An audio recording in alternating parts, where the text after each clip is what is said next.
ষষ্ঠী দিচ্ছে এই বলে থালা থেকে এক মুষ্টি চাল নিয়ে আজকে গুরুজি ওই বলল মা কি বলেছে মা গোরা প্রেমানন্দে গোলাই ভক্তিমতী মায়েরা বাবা ঠাকুর আজকে দেখুন কেউ যদি আদর করে দুই মুষ্টি দিতে চায়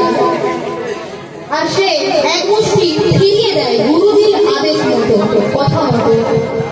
তা মাগো প্রতিদিন একটা করে থেকে এক মুষ্টি চাল যখনই তারা ফেলে মুষ্টি হয় সেটি করে তার গুরুজিকে এনে দেয়।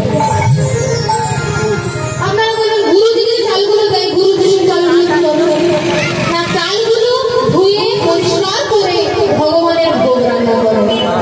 থালাতে অন্ন বাটিতে ব্যঞ্জন গ্লাসের জল ধূপ দীপ সমস্ত কিছু আয়োজন করে আজকে ভগবানকে সেবা দেওয়া ভগবান